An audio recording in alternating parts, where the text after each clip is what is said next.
Magandang hapon po, lalong-lalo na sa mga bisita namin galing sa 162. Nakita ako ng mga bagong muka. Ang kakilala ko lang po ay si Sister La Arnie, Sister Joanne, Sister Inday, Sister Flor. Yan. Sino nga to? Parang familiar din yung katabi ni Sister Inday. Irene. Yung ito, si ano to? Jay ka rin, di ba? Magkapatid kayo? Baby Ann. May Ann. O, Joanne si Baby Ann. Yung naka-orange? Rona Lu. Ayan, Sister Flor. Tsaka ito yung nasa harap ni Rona Lu. Faith? Weng. Ayan. Welcome po sa PUC Remnant. Dito sa aming health program na ang title po ng ating mga dinidiscuss ay New Start. Kaya po New Start, konting introduction lang, lalo na dun sa mga bago. Kasi yung N, meron di ba yung acronym na alam natin sa school ng mga anak natin, di ba may acronym. Yung bawat letra merong equivalent na meaning. Yan, yung letter N, si Sister, ano magsasabi? Anong meaning ng New Start natin? Napag-aralan po natin yon nung last week. Yun po ay, ano pong letter N? Nutrition. So, yun tungkol po sa mga masustansyang pagkain, yung po yung diniscuss nung last week. So, for this Sabbath, ano po susunod sa New Start? Letter E. Ano po yung E? Exercise. Yan. So, unti-unti po, matatapos po natin yung New Start hanggang sa ilang Saturdays pa yun. Yan. 6 pa.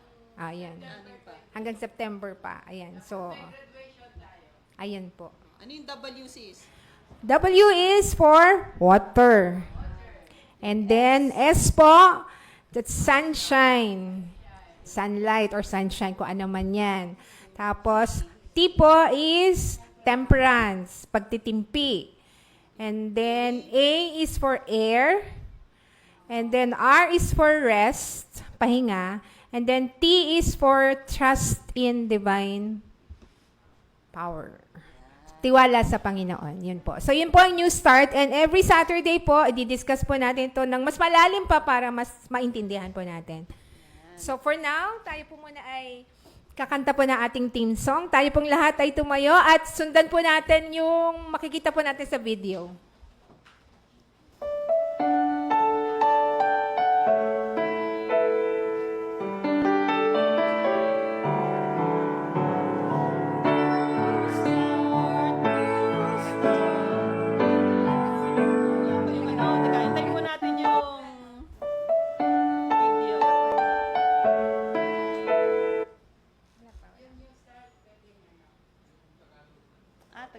Tagalog na lang.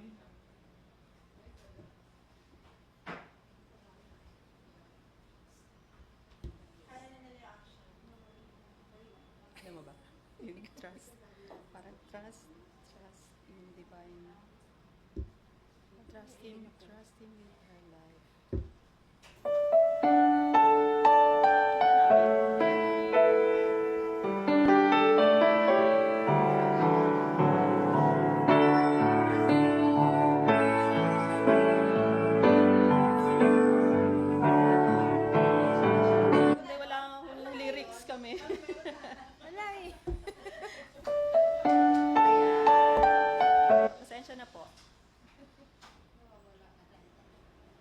Alam na nung mga nung mga ano natin, si Sister Flor, naalala niyo ba yung action natin? Medyo.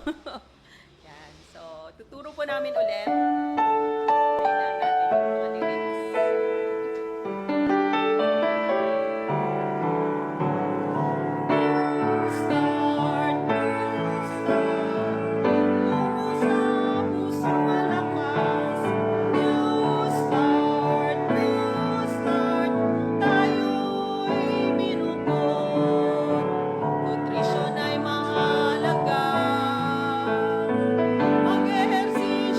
Sa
i-request po namin si Brother June na manalangin.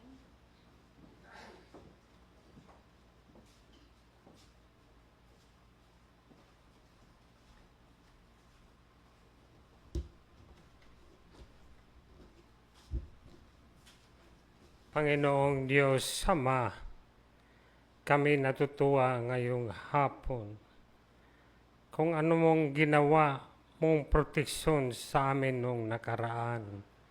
Sana ito'y ang maging inspirasyon namin sa kasalukuyan. Ingatan ng aming mga bisita na malaman nila ang halaga ng nutrisyon. Ingatan si Sister Myra na siyang magbibigay ng lecture. Ingatan ang buong church, ang aming mga officers. Ingatan po ang aming mga puso. Patawarin niyo po kami sa pangalan ni Jesus. Amen.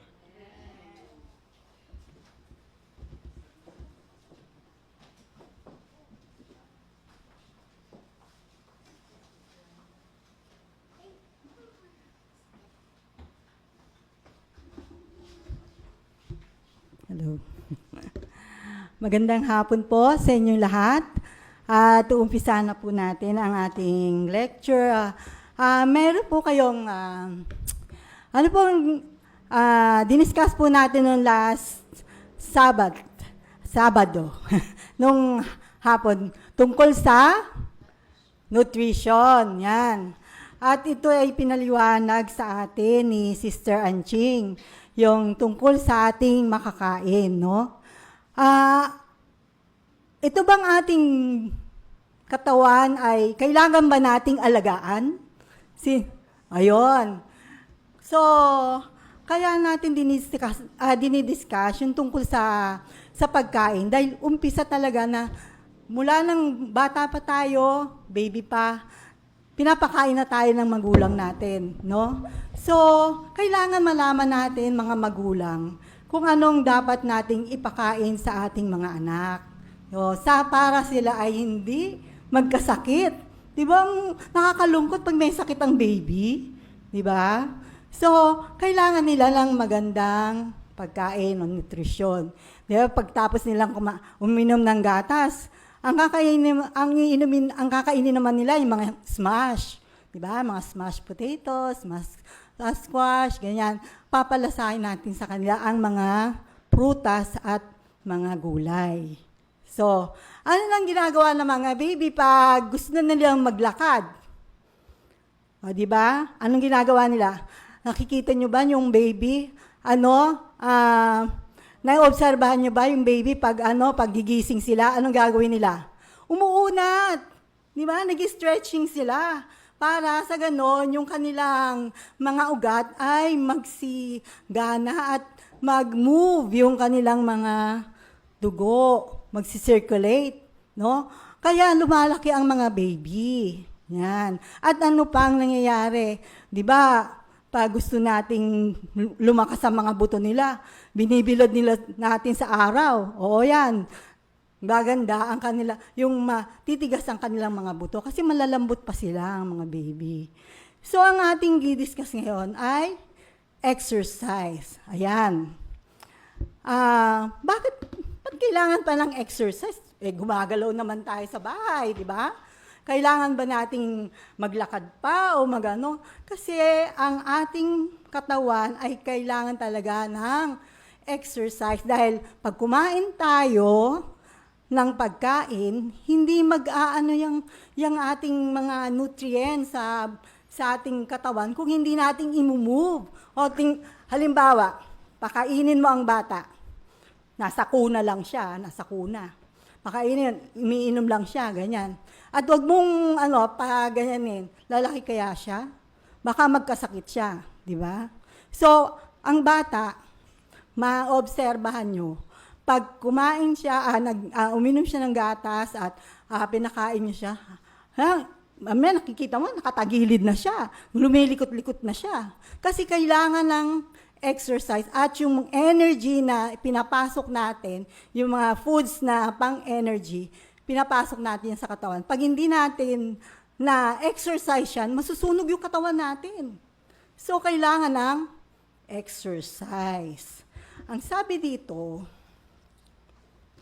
sa na-research ko, meron ba bang, ito, yan, on. Yan. Sabi dyan, we are created for action. Tayo'y nilalang para tayo'y kumalaw, kumilos. And it's impossible to be truly well without it. Ibig sabihin, hindi tayo mabubuhay nung wala yung exercise, hindi gumagalaw. Applies to every part of the body. So tingnan mo, it provides greater vitality, extra energy. So magkakaroon tayong energy. Kunyari, nagkaroon tayo ng kotse, nilagyan natin ng gasolina. Pagkatapos hindi natin gagamitin, anong mangyayari kaya doon sa kotse na yan at hindi natin ginagamit? Magkakaroon siya ng diferensya, kakalawangin. Di ba? Yung organ, pag hindi natin ginamit, ganun din, hindi magagamit ng maayos. So, ito na yung benefits. Ang ibig sabihin ng benefits, yung makakabuti ng exercise sa ating katawan. Ito'y nakakatulong para tayo guminhawa. Pero pag nag-exercise po tayo, magiging masaya tayo. May mga bata, di ba mga bata, pag kayo naglalaro, masaya kayo? Ano sabi? Masaya ba kayo pag naglalaro kayo? Ha? Masaya. Di ba? May nakikita ba kayo naglalaro na malungkot? Di ba? Siyempre, masaya. So, pag masaya tayo, yung ating happy hormones, yan, hindi tayo magkakasakit kasi masaya yung ating aura. Para kang nakakita ng anghel na lagi kayong naka-smile. Di ba? So, ang ating katawan ay pag nag-exercise tayo, magiging masaya ang ating mukha, hindi tayo tatanda, di ba? Wala tayong wrinkles, di ba? Di ba gusto natin mga matatanda, wala tayong wrinkles kasi masaya tayo. So, at hindi lang yun, nakakaalis rin ng depression. Yan. Kaya kung may problema ako, kung medyo hindi kami magkaintindihan ng asawa ko, yan ang solusyon, yung eternal garden. Nilalakad ko yan. Lakad-lakad. O kaya tumatakbo pa ako. Pag nawawala yung stress mo. Yan. Nawawala yung stress mo doon sa mga nangyayari sa buhay mo. Kaya, solusyon yun para hindi tayo ma-depress. Kaya yung mga kabataan na kinikimkim lang nila ang kanilang mga problema sa buhay, yun ang gawin nyo. Umattend kayo ng mga sports, umattend kayo ng aerobics. Pero yun nga lang, pag medyo may edad na tayo, kailangan tayo'y magpa-check up. Sabihin natin, Doc, pwede ba ako mag-aerobics? Yan. Mag-zumba? Yan. So, pag sinabi ni Doc na pwede kayong mag-zumba, kasi ang zumba kasi, kami umattend ng kasama namin sa church, si May. Talagang grabe talaga yung exercise. Wala pang warm up. Talagang sayaw kagad, exercise kagad. Naku, nakakapagod talaga. Kasi lalo na, senior citizen na ako. Naku, talagang inom ka kagad ng tubig. Yan. So, yan pala. Kailangan muna, pag ka sa activity na ganon, magpa-check up ka muna. Baka mamaya, meron ka sakit sa puso. Hindi ka pwedeng magpa-intensity na mataas yung intensity ng exercise mo. Kailangan, unahin mo natin, walking.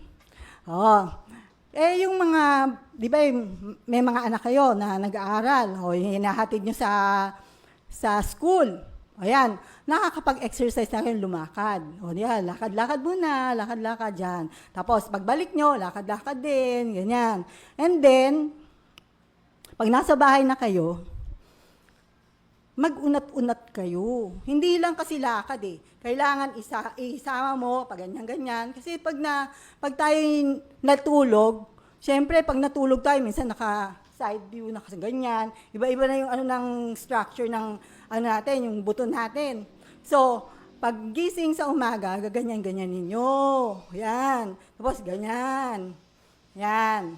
Tapos unat-unat na ganyan, ganyan. At saka yung kamay natin, di ba mga bata, pag baby, nagko-close open, tayo rin, mga bata matatanda, mag-close open. Kasi yung mga uric acid natin sa katawan ay naiipon dyan sa mga kamay natin. So, lalo na, naglalaba tayo. Laba. At nagluluto. Kailangan mag-close open tayo. Yan. So, at ang exercise ay nami-maintain yung ating weight. Oh. Kaya naman, kumakain ka na ng fruits, vegetables, nuts, tapos, nag-exercise ka pa, mami-maintain yung kaseksihan nyo. Di ba? Yung mga asawa nyo, hindi na sasabihin, ay, naku, kailangan mag-exercise sa mga ladies dyan. Oh. So, pag nakikita ng asawa nyo na sexy kayo, hindi na sila titingin sa ibang lalaki. So, ang exercise ay makakabigay ng magandang samahan sa inyong dalawa. At sabihin mo sa asawa mo, tayong dalawa, mag-walking tayo sa eternal. O, di ba? Yung mga ganyan. O, di ba, magiging maganda yung aura nyo pag kayo ay nag-e-exercise. At hindi lang po yun. Na-enhance po ng circulation ng ating blood. Ang blood po natin, pag gusto nyong ma-high blood, huwag kayong kumilos. Huwag kayong pero pag nag-exercise kayo, madidecrease po ang high blood pressure nyo. Kasi, nagmo-move yung ating circulation ng blood natin dyan. Papuntang paa, hanggang ulo, paulit-ulit yan, hanggang araw-araw, ganyan. At yung pump ng ating puso ay hindi magkakaroon ng bara-bara. Bakit nagkakaroon ng bara-bara? Dahil sa kinakain natin mga fats, mga oily foods. Yan. Naku, nakakaawa talaga pag merong mga lalaki or babae na sabihin lang, ay, masakit ang puso ko. Tapos malalaman na lang, mayroon siyang bara sa puso, artery. Iba-bypass siya. Sino ang may kasalanan? Di ba tayo din? Kaya, paano natin, isipin muna natin mga magulang, lalo na tayo mga babae, na tayo ang naghahanda ng ating pagkain sa ating family. Kaya, habang nandun kayo, pupunta kayo sa palengke, kailangan ito ay para sa meron ka na talagang recipe na ihahanda sa iyong pamilya na masustansya. Hindi man siya mahal, kundi masustansya para sa mga anak natin. Kasi tayo rin na magsasuffer kung magkasakit sila. So, ang pag-exercise din ay nagpo-promotes na masarap tayong matulog sa gabi. Kasi siyempre, napagod tayo. Kung beginner ka pa lang, kung mag-exercise ka, mga 20 minutes. Yan. Isasalin nyo na sa routine nyo sa araw-araw. Kung hindi nyo naman kaya sa everyday, ay gawin yung every other day. No. So, 20 minutes. Kunyari, hindi ka naman makalabas, hindi ka naman makaano, pwede ba naman tayong gumanyan-ganyan, magmarcha-marcha, na mga, kunyari, habang nanonood ka ng TV ganyan, kunyari, 30 minutes yung teleserye, O, 30 minutes yung teleserye. O di, kung pumadyak-padyak ka, habang nanonood ka, nakatayo ka, pumadyak-padyak ka, 30 minutes. O di, nakapag-exercise na kayo. Pagkatapos, pag commercial, matagal rin yung commercial. Minsan, 10 minutes yung commercial. O di, gumanyan-ganyan kayo. O, ganyan. O kaya, gumanyan-ganyan kayo. O, gumanyan-ganyan. Alam niyo po, pag medyo tumatanda na, yung ating shoulder ay minsan napofrozen. Yung hindi tayo hindi na natin maabot. Hindi na tayo maabot yung ganyan. Kailangan, ganyan man. Ganyan. Ganyan lang, ganyan. Dahan-dahan lang, ganyan. O, 10 minutes yun sa commercial, 10 minutes. O, edi nakapag-exercise na tayo, kaya wala tayong excuse na hindi tayo makapag-exercise, no? So, ito naman. Nagpapalakas rin to ng buto. Yung buto natin, alam mo naman, pag tumataas yung timbang natin, nahihina na yung buto natin, ganyan. Kaya kailangan magpababa tayo ng timbang. Para sa ganun, ay hindi sasakit yung ating mga buto. Nako, yung mami ko, ang mami ko talaga, nagsasayaw pa yun. Pero sa atin talaga hindi tayo nagsasayaw kasi hindi pa nga Adventista yung nanay ko. Pero ako Adventista na. So, nagsasayaw siya. Pero ang taba niya. Kaya nahirapan siya. Ang nangyari, matanda na siya. Ay, nagkaroon ng diferensya yung sa buto. Kaya inoperahan yung buto niya. Dito sa tuhod. Yan. So, kailangan, habang tumatanda tayo, nag-dieta tayo ng konti. Yan. Pero ang dieta naman natin, kailangan balanse pa rin yung ating pagkain. Meron tayong protein, mayroon tayong carbohydrates, meron tayong minerals. Yung minerals na kasama yun sa mga vegetables. Di ba? Yung vitamin C, kailangan yan. Yung vitamin C, hindi uubre yung collagen natin sa katawan kung wala tayong vitamin C. Kaya kailangan, collagen, meron rin yung collagen ng mga prutas. O, di ba? Yung buko, kumakain ba kayo ng buko? Yun. Maganda yun sa ating katawan, lalo na sa ating mga kidneys. Yung kidneys natin, yan yung sumasala ng mga dumi-dumi na para ito ay i-transport sa ating mga sa mga dugo na para maging malinis. Kasi siya rin sumasala. Kaya kailangan alagain natin yung kidney at uminom tayo. Anong inumin natin? Tubig o soft drinks?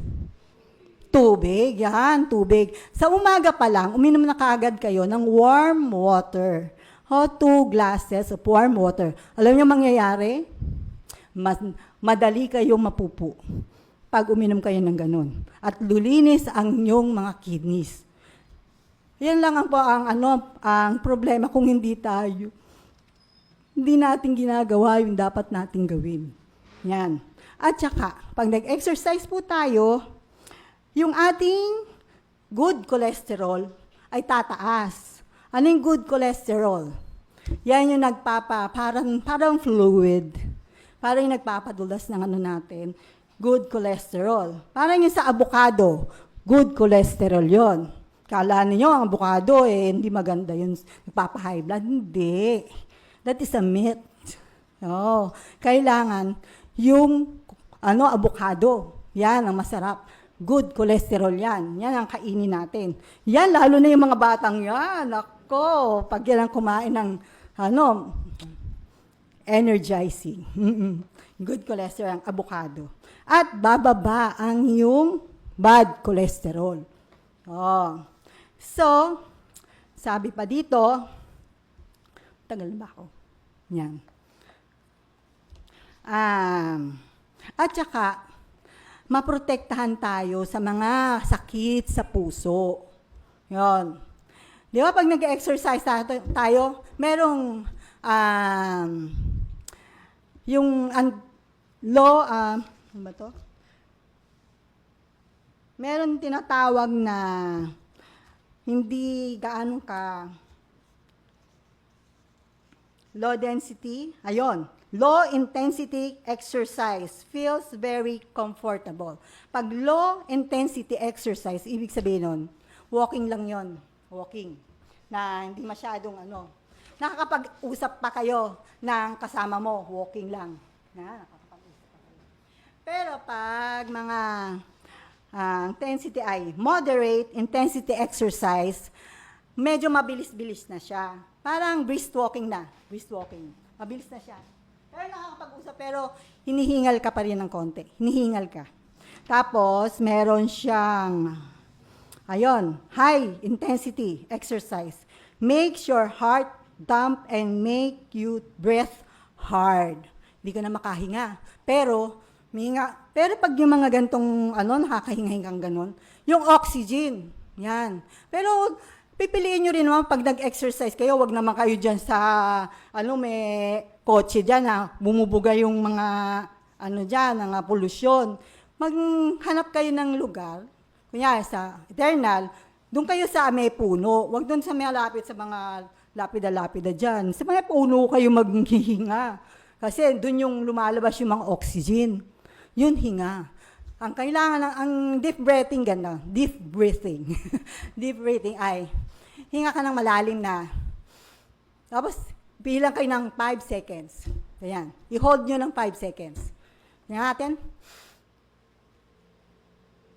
Tapos, ilabas natin ng 8 seconds. Yan. Ang buga natin sa bibig. Ganon.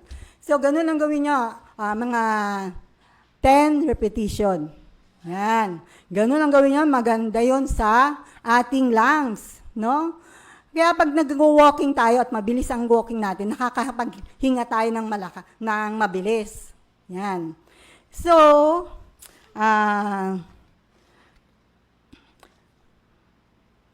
tatanungin ko kayo. Yan. Nung mga bata-bata pa po kayo, so, anong exercise ang nagawa nyo na po? Running. Ayan, maganda yan. Running. Dati mga bata-bata ako tumatakbo ako dyan sa sa Eternal yung mabilis-bilis. Running talaga. Yung sila, nagba-volleyball ba kayo? Ba-volleyball. Ayun, nagba-volleyball. Exercise din yon. Basketball. Nagba-basketball kayo? Sino nagba-basketball? Maganda rin yung basketball. Oo. Kaya yung mga batang yan, pahawakin mo lang ng bola yan. Ganyan-ganyan lang sila. Na nila yung kanilang kamay na mag-dribble-dribble. Yan. Biking. Sino nagba-bike? Sino pong marunong mag-bike? Walang marunong mag-bike. Ayun, si Sister Marley, nagba-bike siya. Ako nga rin nung natuto ako mag-bike, naku po, nahulog pa ako. Kasi gustong-gusto ko talaga mag-bike. Tapos andyan na, napunta na doon sa mga damuhan. Pero, decidida pa rin ako mag-bike. Nag-bike talaga ako. Nag-bike kami dito sa Eternal. Pag wala yung asawa ko, diyan pa kayo nakatira sa Sampaguita. Tapos bukas pa yung Eternal dyan doon sa may dito. Bukas. At dinadala ko. Wala si June, wala pa kaming asawa. Wala pa kaming anak. Pupunta ako dyan kasi mag-isa lang ako sa bahay Nagbabike ako mag-isa. Round ako dyan sa Eternal biking. Tapos pag mga lang, siguro mga 15 minutes or 20 minutes, yan, uwi na ako. Hindi nakapag nakakaunat rin yung mga skin natin pag tayo, nag-exercise. Di ba? So, sabing ganon, dito, cancels on health. God will not work a miracle. Hindi siya gagawa ng himala to keep those from sickness. Yung pagkakasakit natin, hindi ka, pagalingin ka pinag-pray ka, pinagaling ka, hindi. You who have no care, kung wala kang pag-iingat, o wala kang pakialam sa iyong sarili, no? Nagawin ang iyong bahagi na pangalagaan ang iyong katawan. Ipasok mo yung pagkain. Ano ba tong pagkain na to? Mayroon ba tong halaga? May value ba to? O junk food lang to? O, di ba? So, yun ang ipapakain natin. Alam niyo ba, ang malunggay ay napaka masustansya. Lagyan mo ng munggo. Kahit wala siyang halo, lagyan mo lang ng asin. Okay na yon, pakain mo sa anak mo. O, di ba? Pero hindi naman araw-araw, syempre. Iba na naman. Talbos ng kamote. Yan. Okra. Talong. Yan. O pakbit. Magpakbit ka na merong kamatis. Lahat-lahat yun. May ampalaya na, okra, squash. Nako. Meron kaming kapatid dito. Pumunta na sa abroad. Ang pinapakain lang niya ay gulay. At saka papakain niya ng gulay at lumaki na, alam mo, matatalino yung mga bata. Oo, gulay talaga ang kinain. Kaya, paminsan-minsan lang ng isda, pero gulay talaga, most of the time. Ang talino. Valedictorian, naku po, sabi ko, galing naman ng bata nito. Ano pinapakain mo dyan? Gulay lang. Oh, di ba? Tapos nag-exercise sila. Oh, di ba? So walang himala ang bibigay ng Panginoon sa inyo kung hindi kayo sumusunod sa kanyang utos. Ano utos ng Panginoon? Kumain na masusustansyang pagkain. Yan. At ikilos ang inyong mga katawan. Ayaw niyang maging tamad ang tao. Dahil si Eva at Adan, hindi sila tamad. Na sila ang nagte-take care ng garden. Oh, sila ay nagpapakain doon. Oh. So, sabing ganon, but are continually taking the laws of health and make no effort to prevent disease. When we do all we can, our part to have health. So, kailangan may part tayo kung paano tayo magiging malusog. Yan. So, sabing ganon, then may we expect that the blessed result will follow. So, ganun pala yun. Pag ginawa natin yung part natin na sundin ang kanyang kalooban, ay ibibless tayo niya at mawawala ang mga sakit natin. Paano kaya yun? Dahil kasi, ang kinakain natin masustansya, hindi tayo magkakasakit. O, di ba? So, pag hindi tayo nagkasakit, wala tayong papainumin ng gamot. Ano ba ang mahal-mahal ng gamot? Ako nga lang, yung anak ko, nung nilagnat siya, naku, linalagnat yung anak kong taas, 39. Sabi ko, wala tayong gamot. Inom ka lang tubig. Pinainom ni June tubig. Ay, pinagpawisan. Wala yung ang lagnat. O kaya lagyan mo na lang ng bimpo dito na malamig na may ng ice, ganyan na mo, lagyan mo dito. Pagkatapos dito sa kilikili, dito sa dalawang kilikili, at saka dito. Kasi umiinit din sa tiyan. Kaya lahat yan, may bimpo yan. Ay, sorry. May bimpo yan. Yan, dito, tsaka dito. Nawala.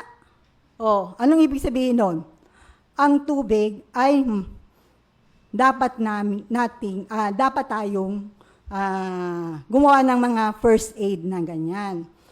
Tubig lang. At painumin ng tubig ang bata. Lalo na pag ngayon, panahon ng dengue ngayon, kailangan talaga umiinom ng tubig yan. Kasi namamatay ang bata dahil nade-dehydrate sila. Yan. Kaya kailangan uminom ng tubig. Hindi, ang nakakatulong yung halaman na tawa-tawa. Dahil nakakapag ng platelet. Pero, yun nga, huwag lang ma-dehydrate talaga yung mga bata. Yan ang doon. Kasi, ano na balita na marami na namang may dengue dahil umuulan.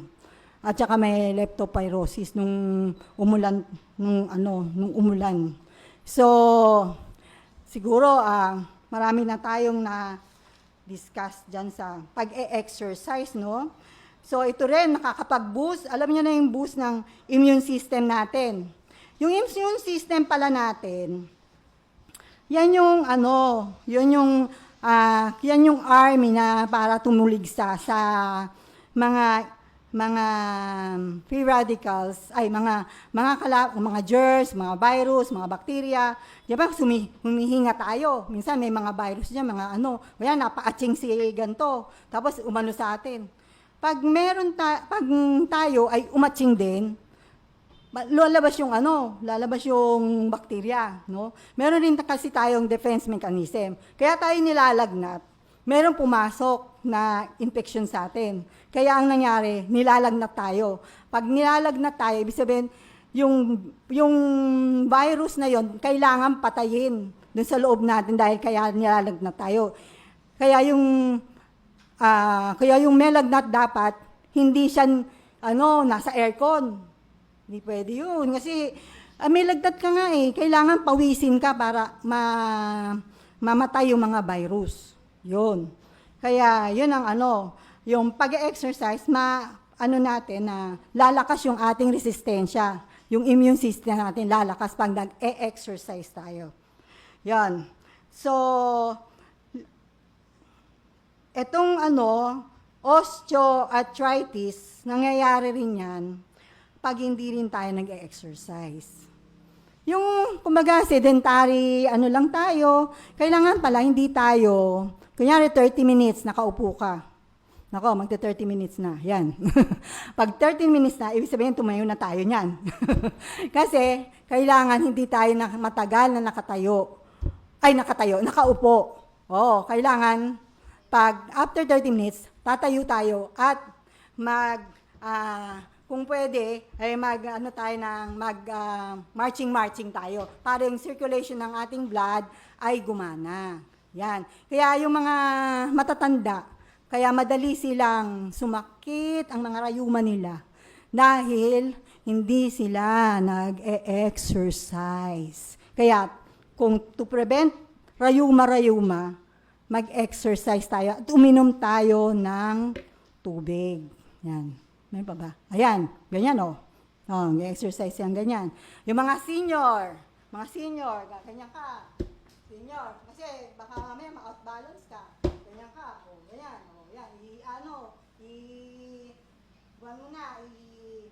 Stretch mo na dyan, yung tuhod. Yan, mga paganyan, yan, stretch mo ganyan. Yung mga stretch na ganyan sa umaga yan, stretch. Para at least, masasana yung mga ugat nyo na ma-stretch siya, maging versatile, yung ugat nyo, yan, ganyan, mga ganon, yan, ganyan muna, mga 1 to 8 yan, seconds, tapos yung ganyan, tapos ganon, yan, ganyan, bago tayo sumabak sa mga exercise na mabibilis, yan. So, nakuha nyo na po, kailangan po nating ehersisyo. Yan. Araw-araw, kung hindi araw-araw, every other day. Kung hindi nyo pa mga 20 minutes muna, ganyan. At may makikita naman kayo sa YouTube. Di ba? Ay, okay. Thank you sa aking husband. May makikita naman kayo sa mga YouTube nyo, kung meron kayong mobile data. Sa Zumba dyan, o kung matanda na, mga senior exercises, gayahin nyo lang. Kunyari, wala yung mga bata, gayahin nyo lang siya. Mga 10 minutes, minsan may mga 10 minutes na pinapawisan na kayo eh. Kaya walang excuse na hindi kayo makakapag-exercise. Yan po ang na maging healthy po tayo. Kasi, so far, kayo naman po ang magsasuffer, di ba? Tayo yung magsasuffer kung hindi natin gagawin yung kalooban ng Panginoon. Kaya sabi dito, pag tayo ay nasa Panginoon, yan, sa 2 Corinthians 5:17, "If any man be in Christ, he is a new creature. All things are passed away. Behold, all things are become new." So, pag tayo nasa kay Kristo, tayo ay magiging bagong nilalang. Bakit tayo maging bagong nilalang? Kasi, yung ating gawi na hindi mabuti ay mapapalitan ng maayos na kung ano ang kalooban ng Panginoon. Gusto niyang makita tayo na masaya, malusog, at yung ating mga anak ay naaalagaan nating mabuti. Kasi kung tayo mga matatanda, tapos tayo pa yung magkaroon ng sakit, paano natin maaalagaan ang ating mga anak kung tayo'y may sakit? No? So, dapat tayo ay maging malusog. At ang mga bata, yan yung yan ang magiging panibagong generation. Yan. So, pag nakita natin yung mga anak natin na malusog din tayo, sa ating pamilya, walang mga sakit, walang iinom ng gamot, ang gamot lang natin ay mga vitamins lang na ganyan para lumakas yung resistensya natin. Minsan kasi hindi masyadong yung hindi nakukumpleto yung ating pagkain, meron din tayo mga supplement, yung gaya ng vitamin C, ang ating mga bata, meron silang soy milk na iniinom dahil ang soy milk kasi, madali naman gawin yung soy milk. Gusto nga, turuan ko kayo. Okay na yun po. Dahil tama na yung So, meron mang magdi-discuss nun pag saka-saka na Kasi yun, maganda rin yun. Pag tapos na natin. Ang nun ay marireduce rin ang mga cancer disease sa ating katawan. Pag tayo ay nag-exercise. So, yun lang po at medyo 30 minutes na tayo at pwede na tayong tumayo at mag-exercise ng New Start. Yan, kakanta na uli si Sister Mimi and Marlene.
Tayo manalangin. Ama naming nasa mga langit na makapangyarihan sa lahat. Maraming pong salamat, Panginoon, sa paalala niyo po sa amin na magpahalaga sa inyo pong binigay na buhay sa amin. Na sana po masunod po namin ito sa gabay po ng banal na Espiritu na magpapalakas sa amin para sundin ang inyong kalooban. Ang aming pagkain ay aming bigyan ng halaga ng bawat naming susubo ay ito'y may value at makakabuti sa aming katawan. Pagpalain niyo po, Panginoon, ang aming mga kaibigan dito na nakikinig, na sana po ay mai-apply namin ito sa aming pamilya. At hindi po kami magkasakit na ito'y magiging salot na maghihirap kami. Bigyan nawa po kami ng kalakasan na mag-ehersisyo. Hindi man araw-araw, kundi bawat aming ginagawa ay magiging kalugod-lugod sa inyo. Marami pong salamat, Ama, at bantayan nawa po kami ng iyong banal anghel sa aming paghihiwalay. Lahat ng ito ay aming dinadalangin sa matamis na pangalan ni Jesucristo. Amen. Thank you.